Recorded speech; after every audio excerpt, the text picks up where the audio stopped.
The Adventures of Huckleberry Finn. Well, all day him and the king was hard at it, rigging up a stage and a curtain and a row of candles for footlights, and that night the house was jam full of men in no time. When the place couldn't hold no more, the Duke he quit tending door and went around the back way and come on to the stage and stood up before the curtain and made a little speech, and praised up this tragedy, and said it was the most thrillingest one that ever was.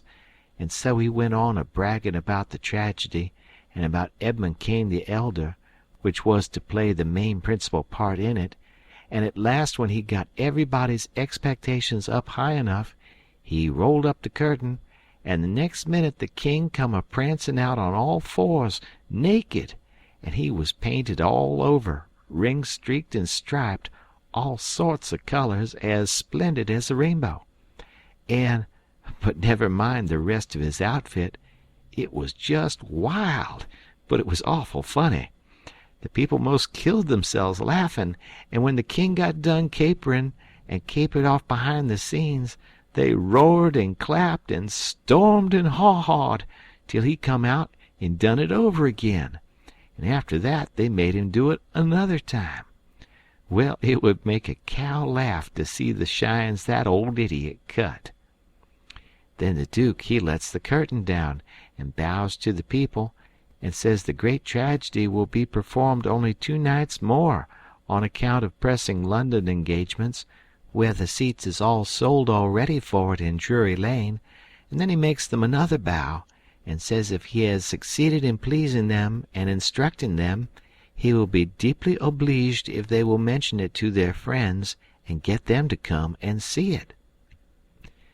20 people sings out, "What? Is it over? Is that all?" The Duke says yes. Then there was a fine time. Everybody sings out, "Sold!" and rose up mad, and was a-going for that stage and them tragedians. But a big, fine-looking man jumps up on a bench and shouts, "Hold on! Just a word, gentlemen." They stop to listen. "We are sold, mighty badly sold, but we don't want to be the laughing stock of this whole town, I reckon, and never hear the last of this thing as long as we live. No. What we want is to go out of here quiet and talk this show up and sell the rest of the town. Then we'll all be in the same boat. Ain't that sensible?" "You bet it is. The jedge is right," everybody sings out. "All right, then. Not a word about any sell. Go along home and advise everybody to come and see the tragedy." Next day you couldn't hear nothing around that town but how splendid that show was. House was jammed again that night, and we sold this crowd the same way. When me and the king and the Duke got home to the raft, we all had a supper, and by, about midnight, they made Jim and me back her out and float her down the middle of the river, and fetch her in and hide her about 2 mile below town. The third night the house was crammed again, and they warn't newcomers this time, but people that was at the show the other 2 nights. I stood by the Duke at the door, and I see that every man that went in had his pockets bulgin', or something muffled up under his coat, and I see it warn't no perfumery neither, not by a long sight. I smelt sickly eggs by the barrel, and rotten cabbages and such things, and if I know the signs of a dead cat being around, and I bet I do, there was 64 of them went in. I shoved in there for a minute, but it was too various for me. I couldn't stand it. Well, when the place couldn't hold no more people, the Duke he give a feller a quarter and told him to tend door for him a minute, and then he started around for the stage door, I after him. But the minute we turned the corner and was in the dark, he says, "Walk fast now till you get away from the houses, and then shin for the raft like the dickens was after you." I done it, and he done the same. We struck the raft at the same time, and in less than 2 seconds we was gliding downstream, all dark and still, and edging towards the middle of the river, nobody saying a word. I reckon the poor king was in for a gaudy time of it with the audience, but nothing of the sort. Pretty soon he crawls out from under the wigwam and says, "Well, how'd the old thing pound out this time, Duke?" He hadn't been uptown at all. We never showed a light till we was about 10 mile below the village. Then we lit up and had a supper, and the king and the duke fairly laughed their bones loose over the way they'd served them people. The duke says, "Greenhorns, flatheads! I knew the first house would keep mum and let the rest of the town get roped in, and I knew they'd lay for us the third night and consider it was their turn now. Well, it is their turn, and I'd give something to know how much they'd take for it. I would just like to know how they're putting in their opportunity. They can turn it into a picnic if they want to. They brought plenty provisions." Them rapscallions took in $465 in that 3 nights. I never see money hauled in by the wagon load like that before. By and by, when they was asleep and snoring, Jim says, "Don't it surprise you the way dem kings carries on, Huck?" "No," I says, "it don't." "Why don't it, Huck?"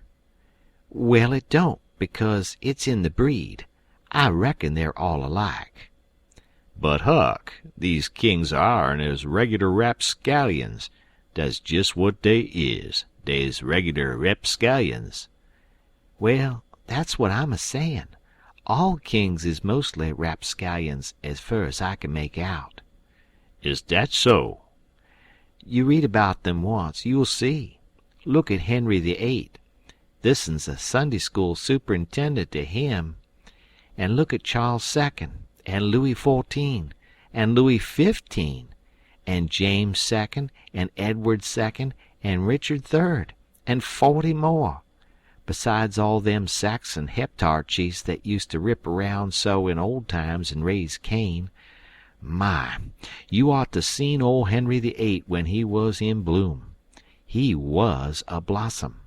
He used to marry a new wife every day and chop off her head next morning, and he would do it just as indifferent as if he were ordering up eggs.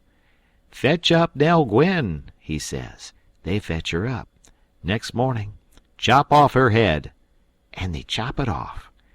'Fetch up Jane Shore,' he says, and up she comes. Next morning, 'Chop off her head,' and they chop it off. 'Ring up Fair Rosamund.' Fair Rosamund answers the bell. Next morning, 'Chop off her head.' And he made every one of them tell a tale every night, and he kept that up till he had hogged 1,001 tales that way, and then he put them all in a book, and called it Domesday Book, which was a good name and stated the case. You don't know kings, Jim, but I know them, and this old rip of ourn is one of the cleanest I've struck in history. Well, Henry, he takes a notion he wants to get up some trouble with his country. How does he go at it? Give notice? Give the country a show? No. All of a sudden he heaves all the tea in Boston Harbor overboard and whacks out a Declaration of Independence and dares them to come on. That was his style.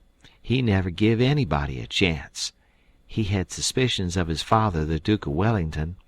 Well, what did he do? Ask him to show up? No.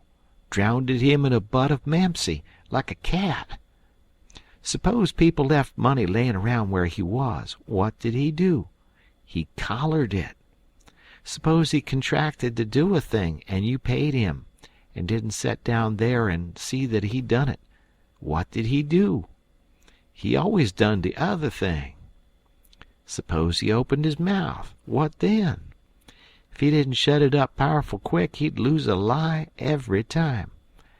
That's the kind of a bug Henry was, and if we'd had him along instead of our kings, he'd have fooled that town a heap worse than ours done. I don't say that ourn is lambs, because they ain't when you come right down to the cold facts, but they ain't nothin' to that old ram anyway. All I say is kings, and you got to make allowances. Take them all around, they're a mighty ornery lot. It's the way they're raised." "But dis one do smell so like de nation, Huck." "Well, they all do, Jim. We can't help the way a king smells. History don't tell no way." "Now de Duke, he's a tol'able likely man in some ways." "Yes, a duke's different, but not very different. This one's a middlin' hard lot for a duke. When he's drunk there ain't no near-sighted man could tell him from a king." "Well, anyways, I don't hanker for no mo' of 'em, Huck. Dese is all I kin stand." "It's the way I feel too, Jim. But we've got them on our hands, and we got to remember what they are and make allowances. Sometimes I wish I could hear of a country that's out of kings. What was the use to tell Jim these warn't real kings and dukes? It wouldn't have done no good, and besides, it was just as I said. You couldn't tell them from the real kind. I went to sleep, and Jim didn't call me when it was my turn. He often done dat. When I waked up just at daybreak he was sittin' there with his head down betwixt his knees, moanin' and mournin' to himself. I didn't take notice nor let on. I knowed what it was about. He was thinkin' about his wife and his children away up yonder, and he was low and homesick, because he hadn't ever been away from home before in his life. And I do believe he cared just as much for his people as white folks does for theirn. It don't seem natural, but I reckon it's so. He was often moanin' and mournin' that way nights, when he judged I was asleep, and sayin', "Po' little 'Liz'beth, po' little Johnny, it's mighty hard. I speck I ain't ever gwine to see you no more, no more." He was a mighty good nigger, Jim was. But this time I somehow got to talkin' to him about his wife and young ones, and by he says, "What makes me feel so bad dis time is because I hear something over yonder on de bank like a whack or a slam while ago, and it 'mind me of de time I treat my little 'Liz'beth so ornery. She warn't only about 4 year old, and she took de scarlet fever and had a powerful rough spell, but she got well, and one day she was a standin' around, and I says to her, I says, 'Shet de door.' She never done it, just stood there, kinder smilin' up at me. It make me mad, and I says again mighty loud, I says, 'Don't you hear me? Shut de door.' She just stood de same way, kinder smilin' up. I was a boilin'. I says, 'I lay I make you mine.' And wid dat I fetch her a slap side de head dat sont her a sprawlin'. Den I went into de other room, and is gone about 10 minutes, and when I come back der was dat door a standin' open yit, and dat chile standin' most right in it, a lookin' down and mournin', and de tears runnin' down. My, but I was mad. I was a gwine for de chile, but just den, it was a door dat open in'ards. Just den, along come de wind and slams it to, behind de chile, kerblam! And my lan', de chile never move. My breff most hop out'n me, and I feel so, I don't know how I feel. I crope out, all a tremblin', and crope around and open de door easy and slow, and poke my head in behind de chile, soft and still, and all of a sudden I says, "Pow!" just as loud as I could yell. She never budge. Oh, Huck, I bust out a cryin' and grab her up in my arms and say, "Oh, the po' little thing, the Lord God Almighty forgive po' old Jim, 'cause he's never gwineter forgive hisself as long as he's alive." Oh, she was plumb deef and dumb, Huck, plumb deef and dumb, and I've been a-treatin' her so. End of chapter. By Mark Twain, chapter 24. Next day, towards night, we laid up under a little willow towhead out in the middle, where there was a village on each side of the river, and the Duke and the King begun to lay out a plan for working them towns. Jim he spoke to the Duke, and said he hoped it wouldn't take but a few hours, because it got mighty heavy and tiresome to him when he had to lay all day in the wigwam tied with a rope. You see, when we left him all alone we had to tie him, because if anybody happened on to him all by himself and not tied, it wouldn't look much like he was a runaway nigger, you know. So the Duke said it was kind of hard to have to lay roped all day, and he'd cipher out some way to get around it. He was uncommon bright, the Duke was, and he soon struck it. He dressed Jim up in King Lear's outfit. It was a long curtain calico gown, and a white horsehair wig and whiskers, and then he took his theater paint and painted Jim's face and hands and ears and neck all over a dead, dull, solid blue, like a man that's been drownded 9 days. Blamed if he wasn't the horriblest looking outrage I ever see. Then the Duke took and wrote out a sign on a shingle so, "Sick Arab, but harmless when not out of his head." And he nailed that shingle to a lath and stood the lath up 4 or 5 foot in front of the wigwam. Jim was satisfied. He said it was a sight better than lying tied a couple of years every day and trembling all over every time there was a sound.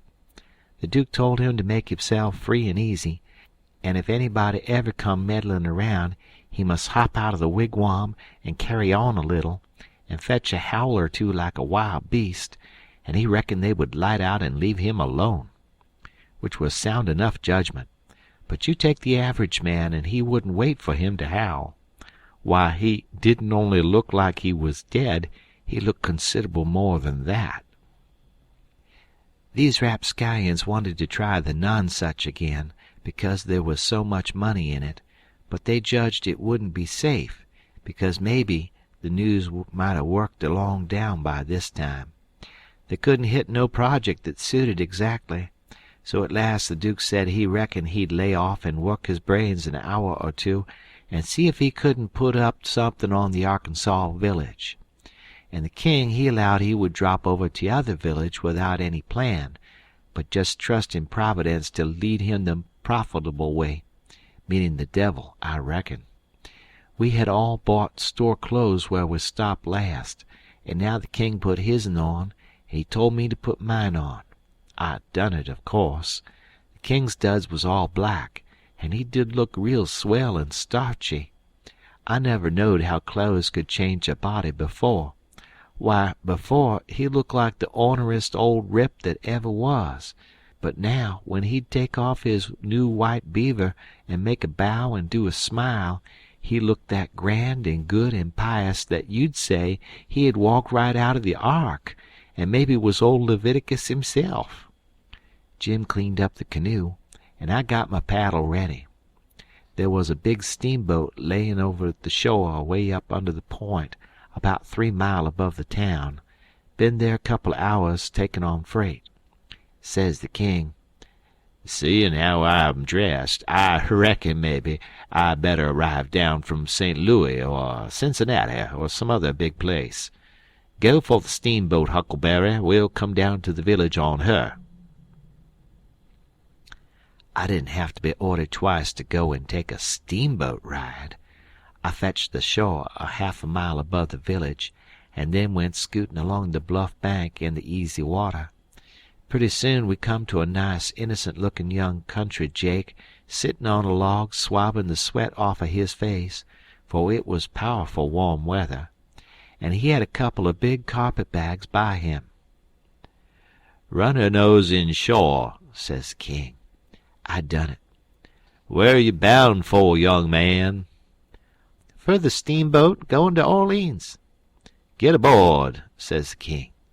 "Hold on a minute. My servant'll help you with them bags. Jump out and help the gentleman, Adolphus." Meaning me, I see. I done so, and then we all three started on again. The young chap was mighty thankful, saying it was tough work toting his baggage such weather. He asked the king where he was going, and the king told him he'd come down the river and landed at the other village this morning, and now he was going up a few mile to see an old friend on a farm up there. The young feller says, "When I first see you, I says to myself, it's Mr. Wilks, sure, and he come mighty near gettin' here in time. But then I says, no, I reckon it ain't him, or else he wouldn't be paddlin' up the river. You ain't him, are you?" No, my name's Blodgett. Alexander Blodgett. Reverend Alexander Blodgett, I suppose I must say, as I'm one of the Lord's poor servants.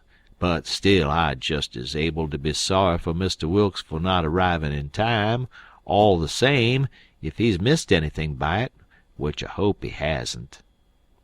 Well, he don't miss any property by it, because he'll get that all right. But he's missed seeing his brother Peter die, which he mayn't mind. Nobody can tell as to that. But his brother would have give anything in this world to see him before he died. Never talked about nothing else all these 3 weeks.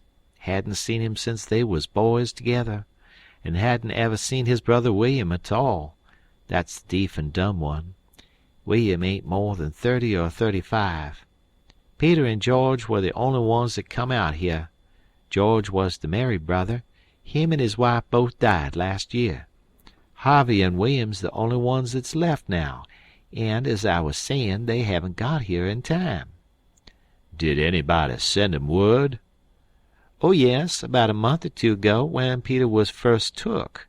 Because Peter said then that he sort of felt like he weren't going to get well this time. You see, he was pretty old, and George's girls were too young to be much company for him, except Mary Jane, the red-headed one. And so he was kind of lonesome after George and his wife died, and didn't seem to care much to live. He most desperately wanted to see Harvey, and William too, for that matter, because he was one of them kind that can't bear to make a will. He left a letter behind for Harvey, and said he'd told in it where his money was hid, and how he wanted the rest of the property divided up so George's girls would be all right, for George didn't leave nothin'.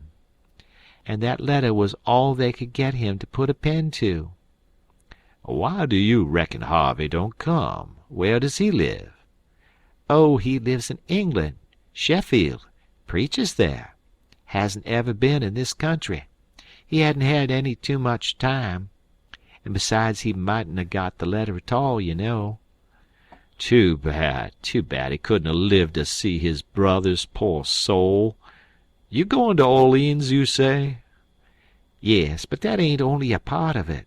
I'm going in a ship next Wednesday for Rio Janeiro, where my uncle is. It's a pretty long journey, but it'll be lovely. Wished I was a-goin'. Is Mary Jane the oldest? How old is the others? Mary Jane's 19, Susan's 15, and Joanna's about 14. That's the one that gives herself to good works and has a hare lip. Poor things, to be left alone in the cold world so. Well, they could be worse off. Old Peter had friends, and they ain't going to let them come to no harm. There's Hobson, the Baptist preacher, and Deacon Lot Hovey, and Ben Rucker, and Abner Shackelford, and Levi Bell, the lawyer, and Dr. Robinson and their wives, and the widow Bartley, and, well, there's a lot of them, but these are the ones that Peter was thickest with and used to write about sometimes when he wrote home. So Harvey'll know where to look for friends when he gets here. Well, the old man went on asking questions till he just fairly emptied that young fellow. Blamed if he didn't inquire about everybody and everything in that blessed town, and all about the Wilkses, and about Peter's business, which was a tanner, and about George's, which was a carpenter, and about Harvey's, which was a dissentering minister, and so on and so on. Then he says, What did you want to walk all the way up to the steamboat for? Because she's a big Orleans boat, and I was feared she mightn't stop there. When they're deep, they won't stop for a hail. A Cincinnati boat will, but this is a St. Louis one. Was Peter Wilks well off?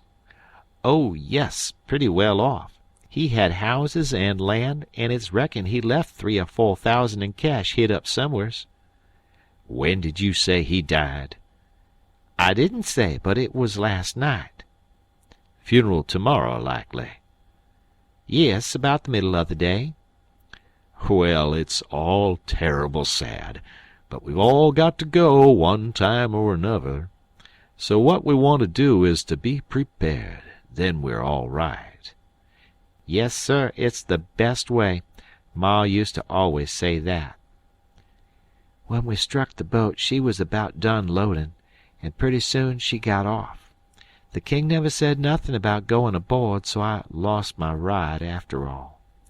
When the boat was gone, the king made me paddle up another mile to a lonesome place, and then he got ashore and says, "Now hustle back right off, and fetch the Duke up here and the new carpet-bags, and if he's gone over to the other side, go over there and git him, and tell him to git hisself up regardless. Shove along now."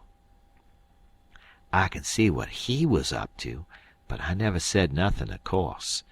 When I got back with the Duke, we hid the canoe, and then they set down on a log, and the king told him everything, just like the young fellow had said it, every last word of it.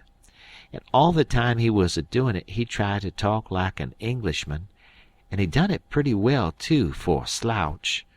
I can't imitate him, and so I ain't a-going to try to. But he really done it pretty good. Then he says, "How are you on the deef and dumb, Bilgewater?" The Duke said, leave him alone for that. Said he had played a deaf and dumb person on the histrionic boards. So then they waited for a steamboat.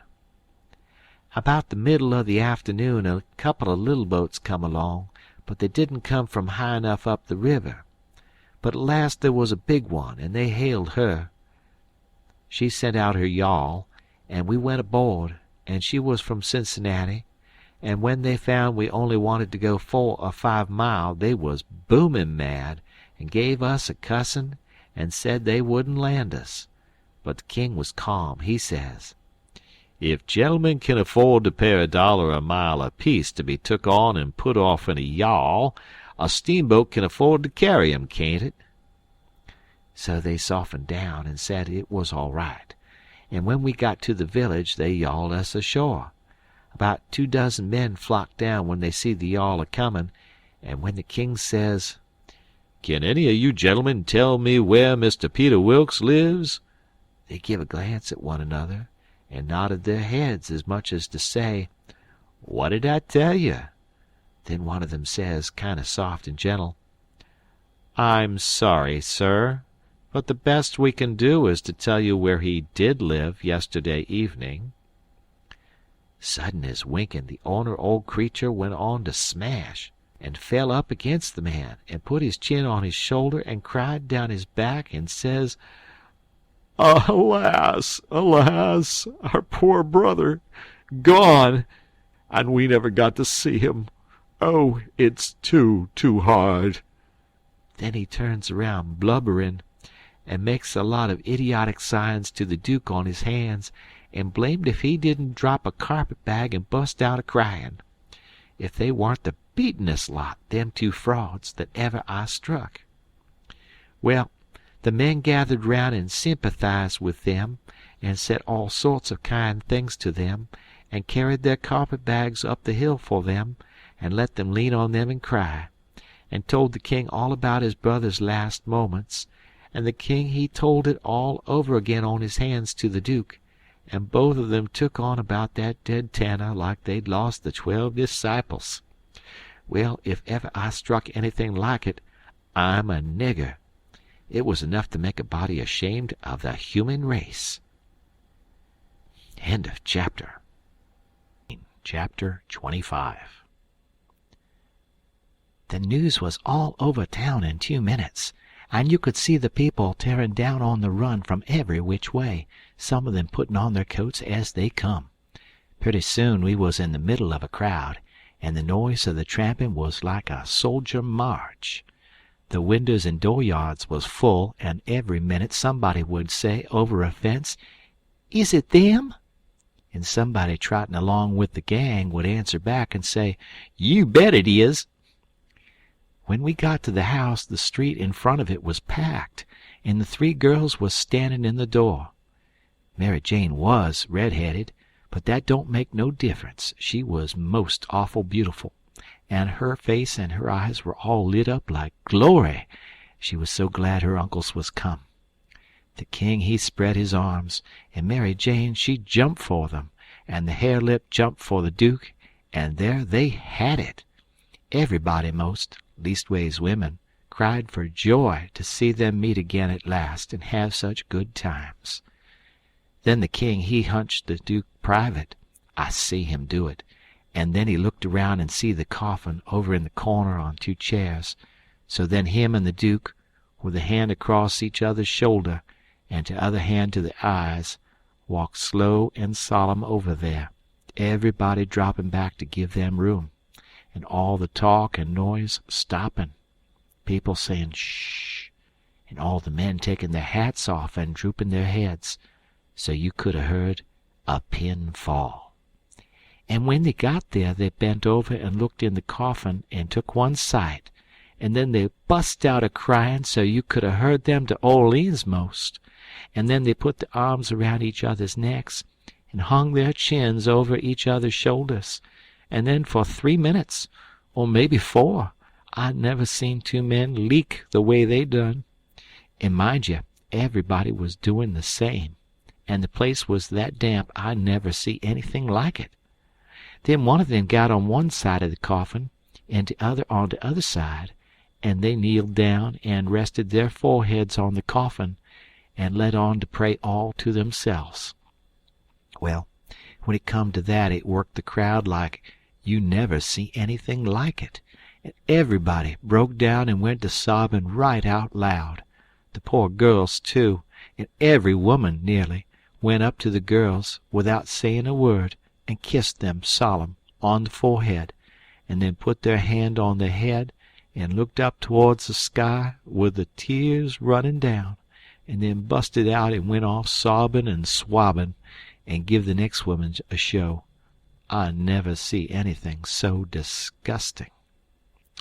Well, by and by the king he gets up and comes forward a little, and works himself up and slobbers out a speech all full of tears and flapdoodle about its being a sore trial for him and his poor brother to lose the diseased, and to miss seeing diseased alive after the long journey of 4,000 mile.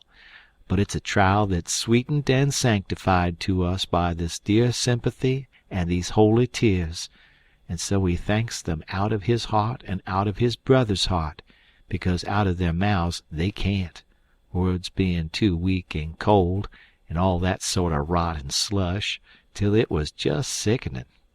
And then he blubbers out a pious goody-goody amen, and turns himself loose and goes to crying fit to bust.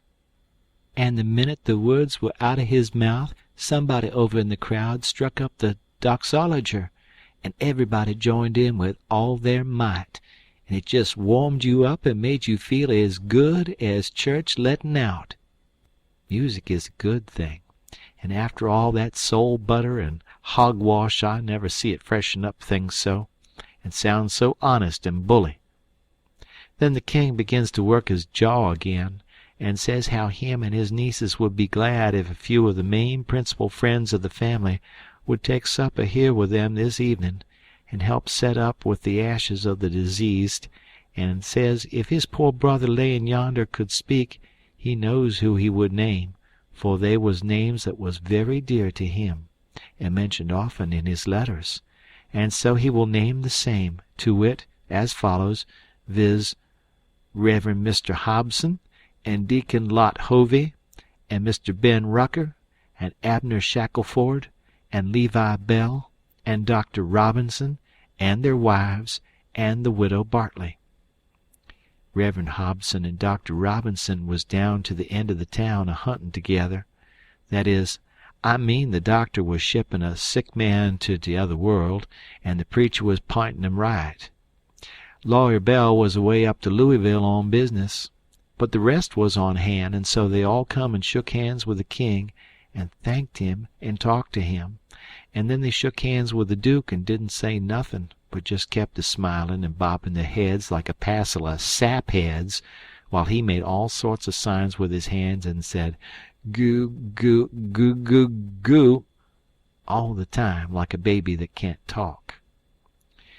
So the king he blattered along, and managed to inquire about pretty much everybody and dog in town by his name, and mentioned all sorts of little things that happened one time or another in the town, or to George's family, or to Peter. And he always let on that Peter wrote him the things, but that was a lie. He got every blessed one of them out of that young flathead that we canoed up to the steamboat. Then Mary Jane she fetched the letter her father left behind, and the king he read it out loud and cried over it. It give the dwelling house and $3,000 gold to the girls, and it give the tan yard, which was doing a good business, along with some other houses and land worth about $7,000, and $3,000 in gold to Harvey and William, and told where the $6,000 cash was hid down cellar. So these two frauds said they'd go and fetch it up, and have everything square and above board, and told me to come with a candle. We shut the cellar door behind us, and when they found the bag they spilled it out on the floor, and it was a lovely sight, all them yeller boys. My, the way the king's eyes did shine. He slaps the duke on the shoulder and says, "Oh, this ain't bullin' nor nothin'. Oh, no, I reckon not. Why, Billy, it beats the nonsuch, don't it?" The duke allowed it did. They pawed the yaller boys and sifted them through their fingers and let them jingle down on the floor. And the king says, "It ain't no use talkin'. Bein' brothers to a rich dead man and representatives of furrin heirs that got's left is the line for you and me, Bilge. This year comes of trustin' to Providence. It's the best way in the long run. I've tried 'em all, and there ain't no better way." Most everybody would have been satisfied with the pile and took it on trust, but no, they must count it. So they counts it, and it comes out $415 short. Says the king, "Dern him, I wonder what he done with that $415. They worried over that a while and ransacked all around for it. Then the duke says, "Well, he was a pretty sick man, and likely he made a mistake. I reckon that's the way of it. The best way is to let it go and keep still about it. We can spare it." "Oh, shucks, yes, we can spare it. I don't keer nothin' about that. It's the count I'm thinkin' about. We want to be awful square and open above board here, you know. We want to lug this here money upstairs and count it before everybody. Then there ain't nothin' suspicious. But when the dead man says the $6,000, you know, we don't want to—" "Hold on," says the duke. "Let's make up the deficit." And he begun to haul out yaller boys out of his pocket. "It's a most amazin' good idea, Duke. You have got a rattlin' clever head on you," says the king. "Blest if the old nonsuch ain't a helpin' us out again." And he begun to haul out yaller jackets and stack them up. It most busted them, but they made up the $6,000 clean and clear. "Say," says the duke, "I got another idea. Let's go upstairs and count this money and then take and give it to the girls." "Good land, Duke, let me hug you. It's the most dazzlin' idea 'at ever a man struck. You have certainly got the most astonishin' head I ever see. Oh, this is the boss dodge. There ain't no mistake about it. Let 'em fetch along their suspicions now if they want to. This'll lay 'em out."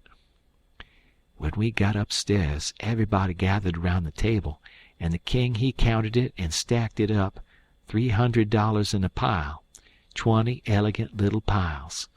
Everybody looked hungry at it and licked their chops. Then they raked it into the bag again, and I see the king begin to swell himself up for another speech. He says, "Friends all, my poor brother that lays yonder has done generous by them that's left behind in the vale of sorrers.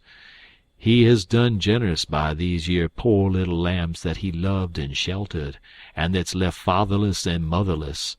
Yes, and we that knowed him knowed that he would have done more generous by them if he hadn't been afeard of wounding his dear William and me.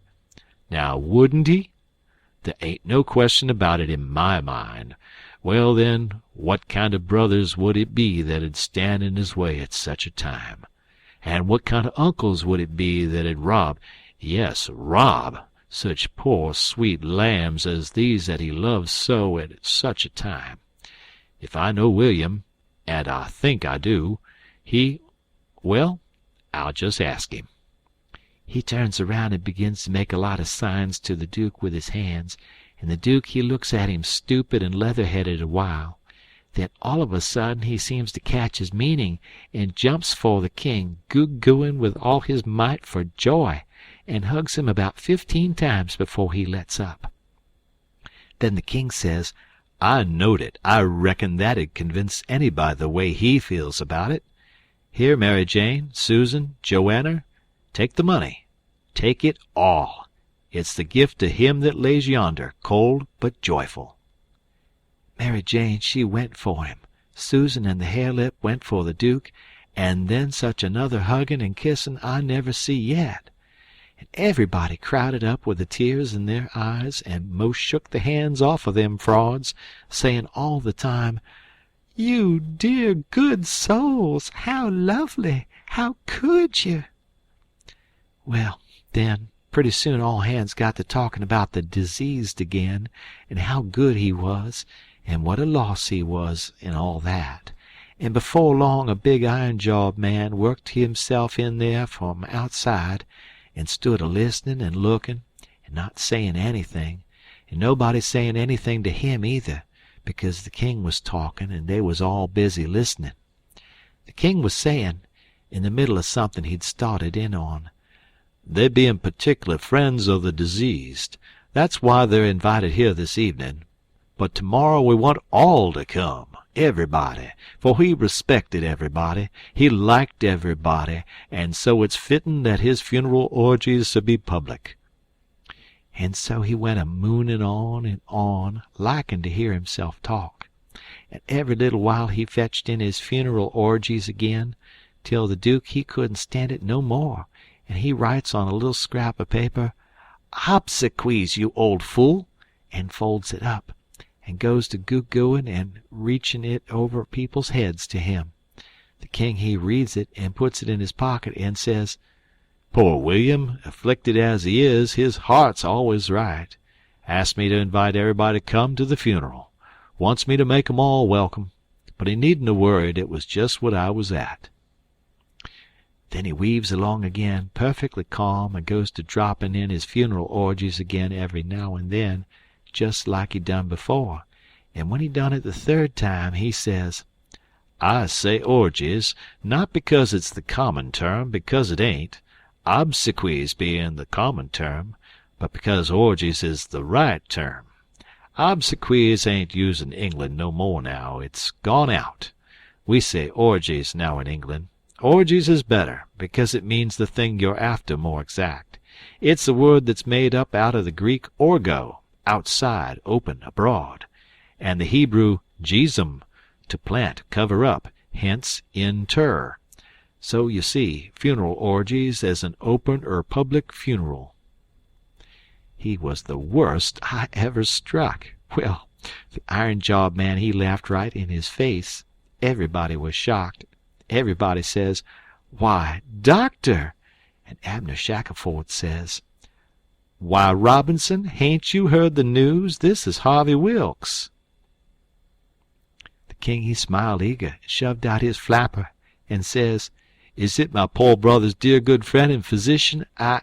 "Keep your hands off of me," says the doctor. "You talk like an Englishman, don't you? It's the worst imitation I ever heard. You Peter Wilkes' brother. You're a fraud, that's what you are." Well, how they all took on!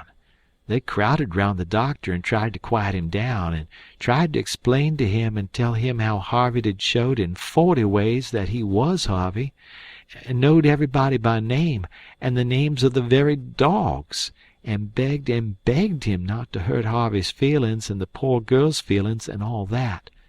But it warn't no use. he stormed right along and said any man that pretended to be an Englishman and couldn't imitate the lingo no better than what he did was a fraud and a liar. The poor girls was hanging to the king and crying, and all of a sudden the doctor ups and turns on them.